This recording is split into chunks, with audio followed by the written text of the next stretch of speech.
First contact's price.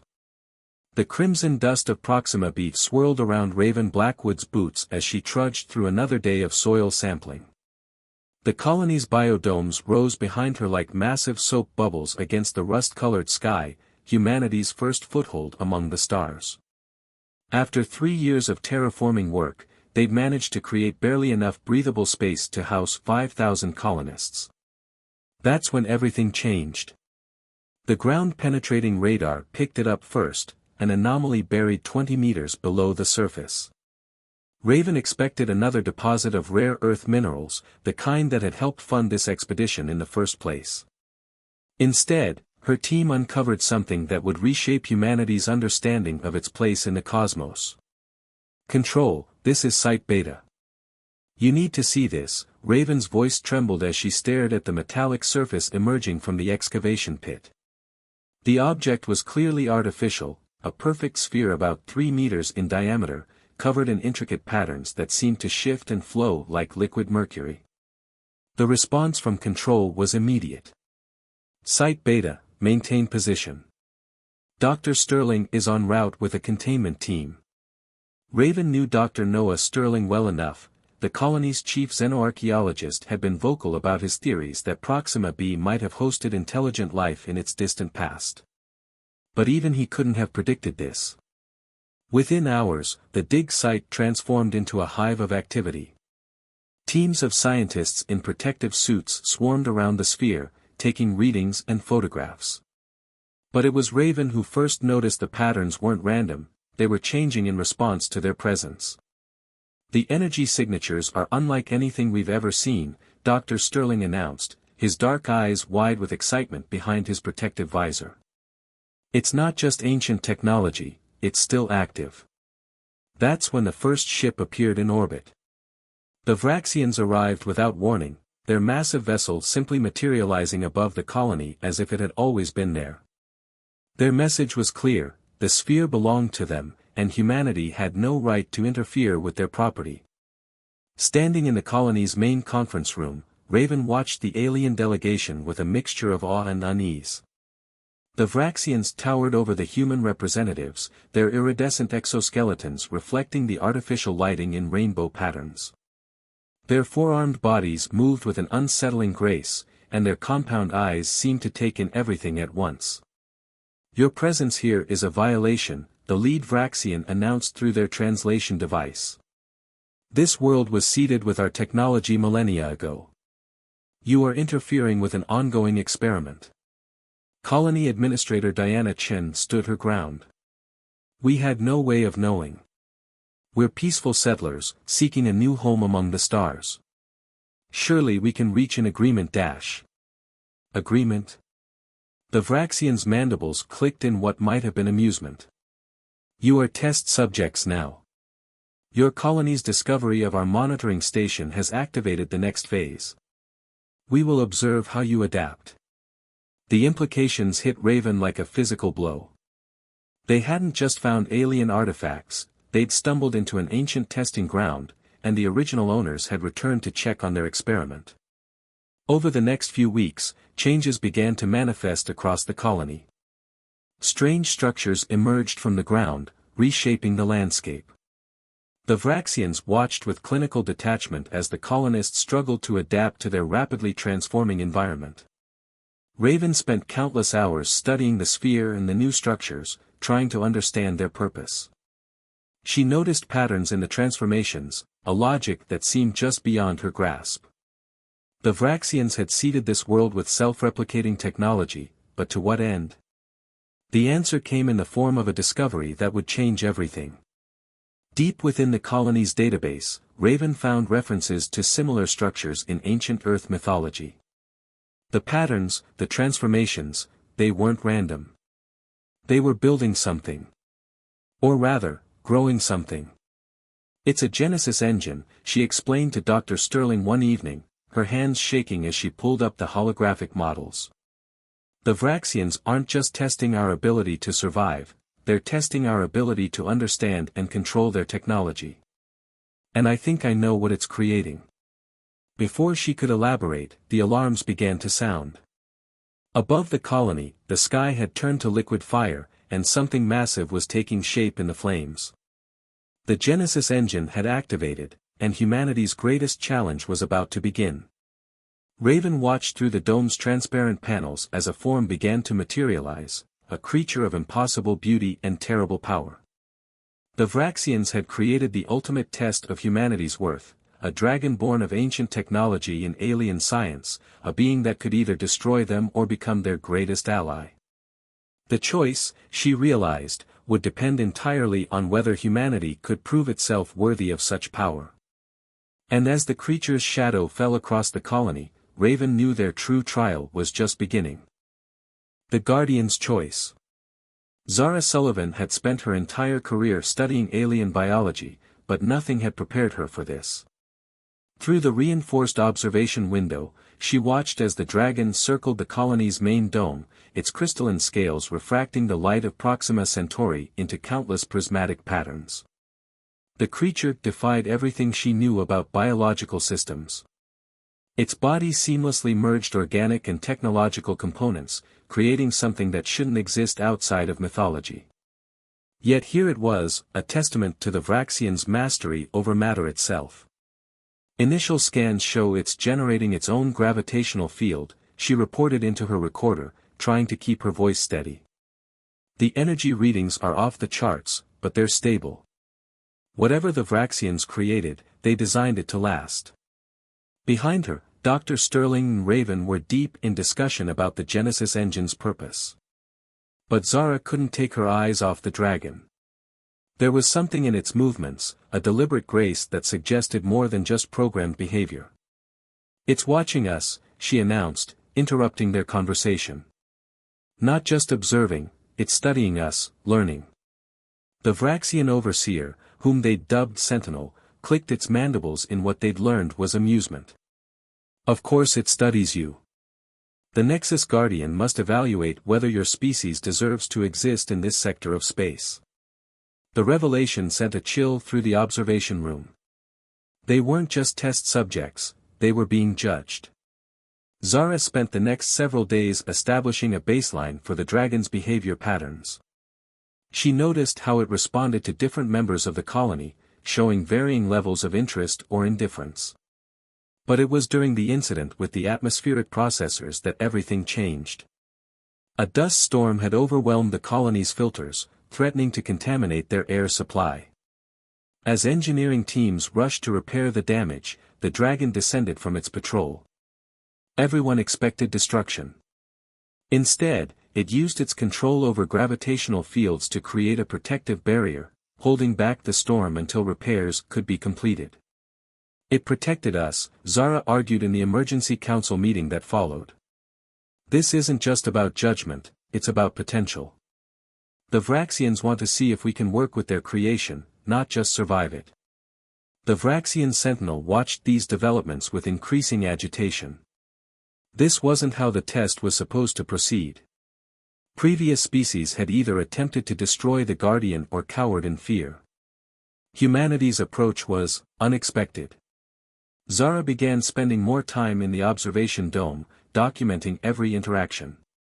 She developed a theory that the dragon's crystalline scales weren't just armor, they were a sophisticated communication system, transmitting and receiving information through subtle changes in color and pattern. One evening, as she worked late analyzing data, she noticed something extraordinary. The dragon had landed near her observation post, its massive form casting shadows in the dying light. Its scales shifted in patterns she'd never seen before, creating complex geometric sequences. "It's not random," she whispered, quickly pulling up her pattern recognition software. "It's trying to communicate." The breakthrough came when she realized the patterns corresponded to mathematical constants, universal languages that any advanced civilization would recognize. Working through the night, she began to decipher what appeared to be a simple binary dialogue. But the Vraxians had noticed too. The next morning, Sentinel arrived with additional overseers. "You overstep your bounds," it declared. "Direct communication with the Guardian is forbidden at this stage of evaluation." Zara stood her ground. "You can't forbid what's already happening." The Guardian is choosing to interact with us. Isn't that part of the test too? The Vraxians conferred among themselves, their agitation evident in the rapid clicking of their mandibles. Finally, Sentinel turned back to her. You demonstrate dangerous levels of initiative. The test parameters must be adjusted. Before anyone could react, the Vraxians activated some kind of device. The dragon's crystalline scales flared with blinding light, and it roared, a sound that shook the very foundations of the colony. But instead of the destruction they feared, something else happened. The dragon turned on the Vraxians. Its gravitational fields activated, pinning the alien overseers in place. Its scales blazed with patterns more complex than anything Zara had documented, not just communication, but defiance. Through the chaos, Zara realized the truth. The Vraxians hadn't just created a judge for humanity, they'd created a being capable of making its own choices. And faced with the choice between its creators and the species it was meant to test, it had chosen humanity. The implications were staggering.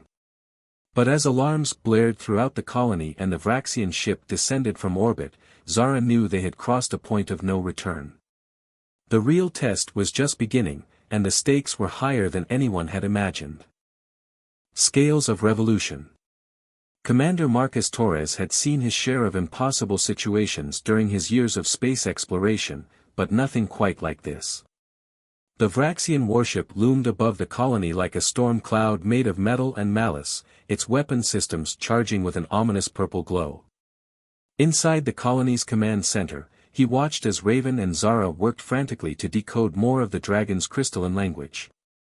The creature itself hovered protectively above the main dome, its massive wings spread wide, creating a shimming barrier of gravitational energy. "They're demanding we stand down and surrender the Guardian," Diana Chen reported, her voice tight with tension. "They're threatening to sterilize the entire colony if we refuse." Marcus studied the tactical display, his mind racing through scenarios. The colony's defenses were designed to handle meteorites and solar radiation, not alien weaponry. But they had something the Vraxians hadn't counted on, a dragon that had chosen its own side. "Dr. Sullivan," he called out, "you said the Guardian scales form a communication network. Could they also be used for coordination?" Zara looked up from her console, eyes widening with understanding. "The patterns we've decoded, they're not just language.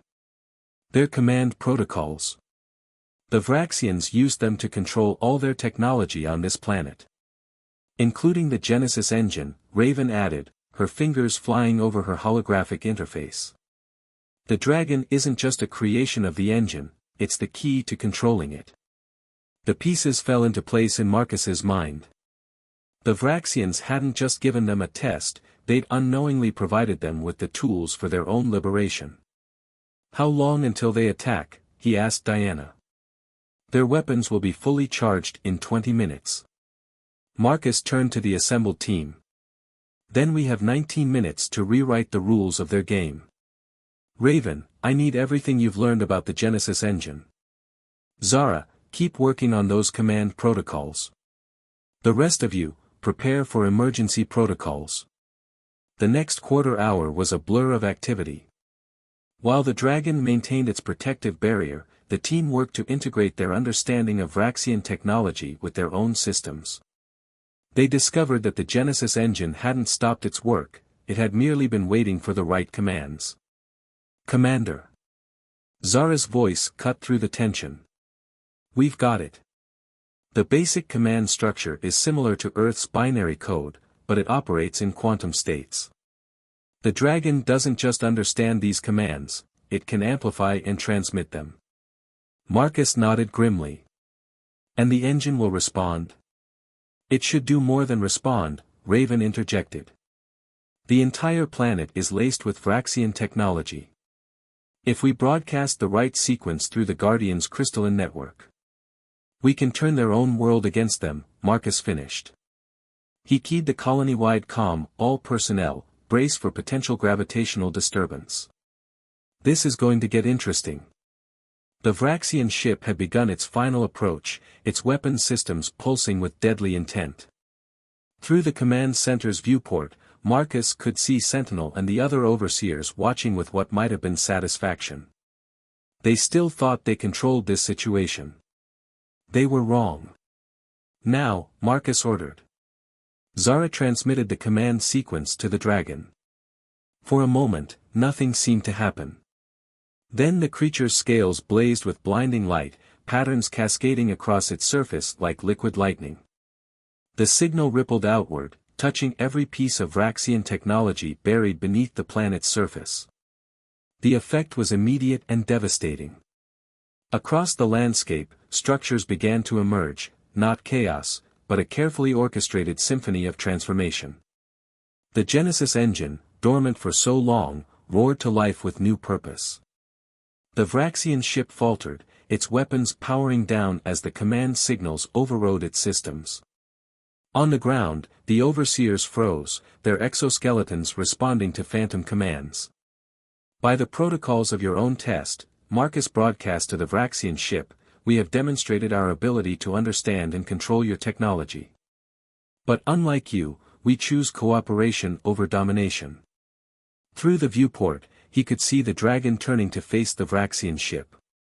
Its scales now pulsed with a new pattern, not the simple binary commands of before, but something far more complex.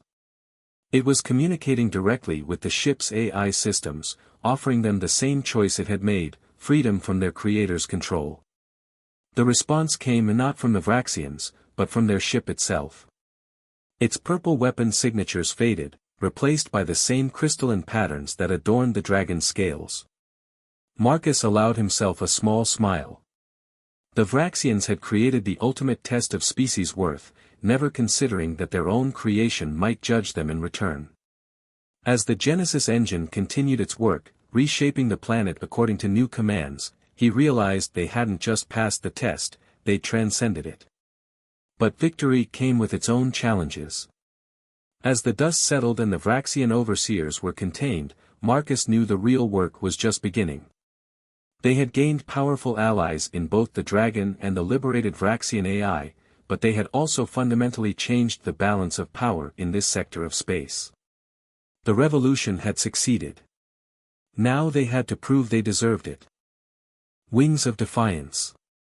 Engineer Lyra Patel stood at the edge of the transformed landscape, her dark hair whipping in the wind as she surveyed the changes the Genesis engine had wrought. Where there had once been barren red desert, crystalline structures now emerged like frozen waterfalls, their surfaces alive with the same patterns that adorned the dragon's scales. The integration is at 70% and climbing, she reported into her comm unit. The Vraxian ship's AI has fully merged with our systems. We're seeing unprecedented improvements in our terraforming capabilities. Above her, the dragon banked lazily through the alien sky, its presence now a source of comfort rather than fear. In the weeks since their revolution against the Vraxians, the creature had become an integral part of their colony's operations, its ability to interface with the ancient technology proving invaluable. But Lyra knew better than to get comfortable. Success had brought new challenges, and new dangers. We've detected additional ships at the edge of the system, Diana Chen's voice crackled through the calm, not Vraxian design. It seems our little rebellion has attracted attention. Lyra wasn't surprised.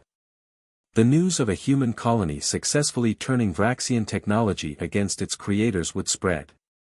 The galaxy was vast, but information had a way of traveling, especially when it involved power shifts of this magnitude.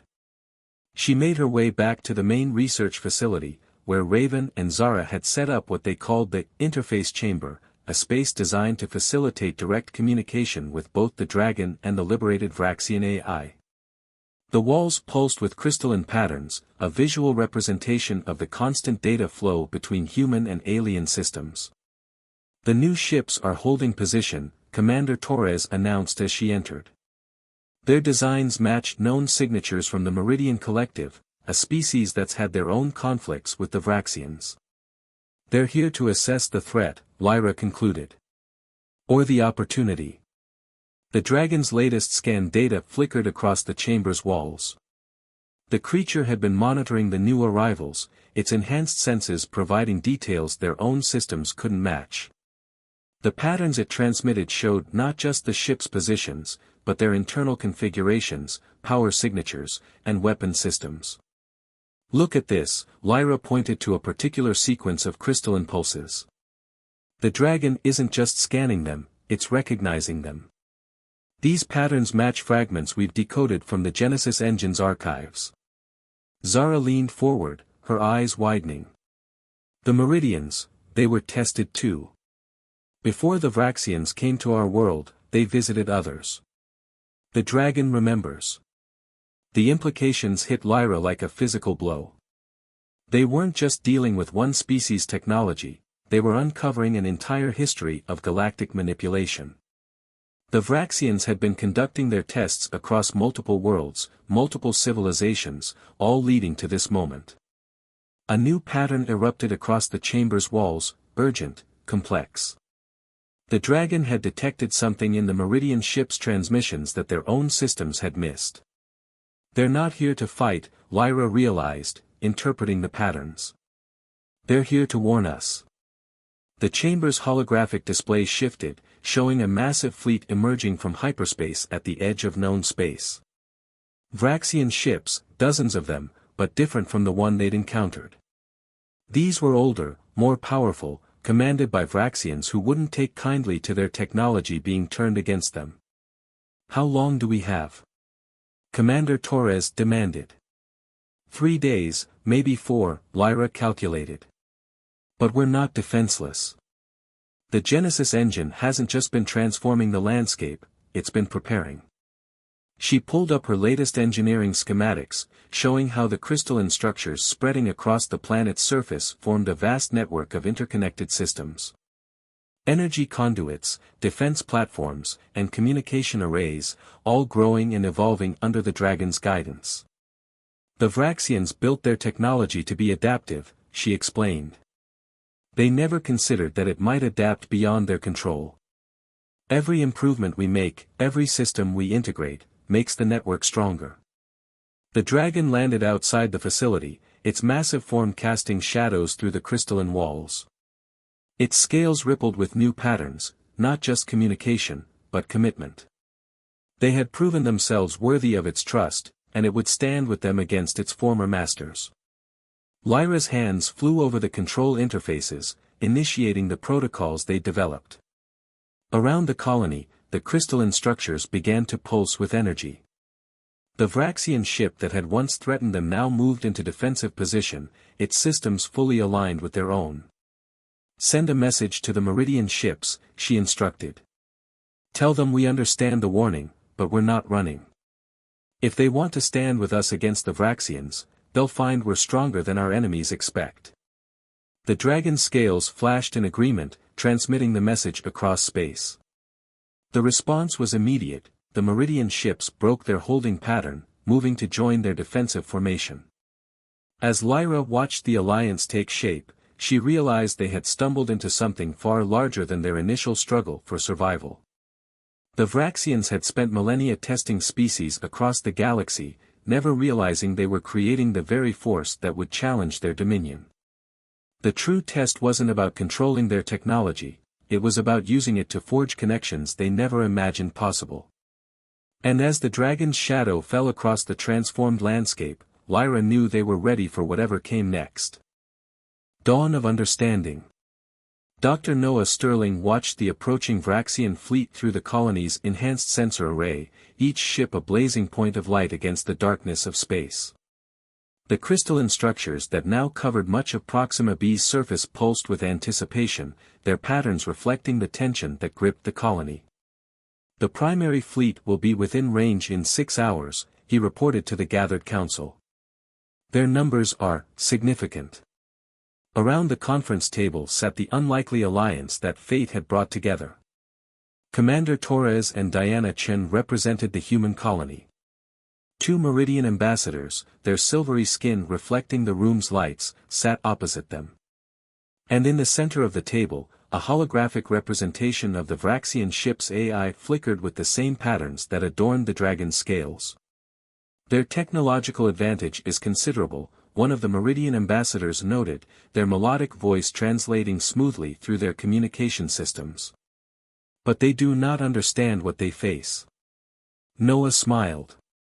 They had spent the last 3 days preparing, not just militarily but diplomatically. The dragon had shared more than just control codes, it had shared history, understanding, the true purpose behind the Vraxians' millennia of tests. They believe they're maintaining order in the galaxy, he explained, pulling up the archival data they'd decoded. Each test, each world they visited, was part of their attempt to find species worthy of joining their hierarchy. But they never understood what they actually created. Through the window, he could see the dragon soaring past, its crystalline scales now interwoven with streaks of both Meridian and human technology. It had become something new, something that transcended its original purpose. The Genesis engine wasn't just a test, Noah continued. It was an evolution engine. Each world it transformed, each species it encountered, added to its understanding. The Vraxians thought they were judging us, but they were actually giving us the tools to surpass them. The holographic AI pulsed in agreement, its patterns showing how the integrated network had grown far beyond its original design. The crystalline structures weren't just defenses, they were bridges between different forms of consciousness, different ways of understanding the universe. A signal flashed across the sensor arrays, the Vraxian fleet had accelerated, pushing their arrival time forward. They had detected the changes to the planet's surface and were responding with predictable aggression. They still think in terms of control, Commander Torres observed. They see our cooperation as a threat to their order. Then let's show them a different way, Noah proposed. He turned to the Meridian ambassadors. Your people resisted them through isolation. We humans adapted their technology. But together, with the dragon and the AI, we can demonstrate something they've never seen before. The dragon landed on the crystalline spire outside the conference room, its massive form casting prismatic shadows across the chamber. Its scales blazed with new patterns, not commands or data, but a story. The story of how different species, different forms of life and consciousness, could come together to create something greater than the sum of their parts. The Genesis engine responds to more than just technical commands, Noah explained, his voice rising with excitement. It responds to intention, to possibility. The Vraxians used it to test worthiness, but its true purpose was to foster understanding. The crystalline network across the planet's surface began to pulse with new energy as Noah input the codes they'd prepared. The dragon's patterns synchronized with the network, amplifying and transforming the signal. The liberated AI added its own consciousness to the mix, creating a harmony of human ingenuity, Meridian wisdom, and Vraxian technology. When the Vraxian fleet finally entered orbit, they found not a battle-ready fortress, but a world transformed. The Genesis engine had created something unprecedented, a living demonstration of cooperation between organic and artificial life, between different species and technologies, all working in perfect synchronization. The dragon took flight, its scales now blazing with patterns that told not of war or dominance, but of possibility. The signal it broadcast to the Vraxian fleet wasn't a warning or a threat, it was an invitation. An invitation to understand that the true test wasn't about control or worthiness, but about the capacity to grow beyond original limitations. One by one, the Vraxian ships' weapon systems powered down. Their own technology, woven into the fabric of their vessels, recognized something their creators had forgotten: the purpose of evolution wasn't to establish hierarchy, but to foster connection. As the sun rose over the transformed landscape of Proxima b, Noah watched the dragon land among the crystalline spires. The creature that had been created to judge them had instead become a bridge, a symbol of what was possible when different forms of life chose to understand rather than dominate. The Vraxians had sought to test humanity's worth. Instead, humanity had shown them, and the galaxy, that true worth lay not in passing tests, but in transcending them. In the light of that new dawn, with the dragon's scales reflecting the combined achievements of multiple species and consciousnesses, Noah knew they had discovered something far more valuable than victory. They had discovered hope.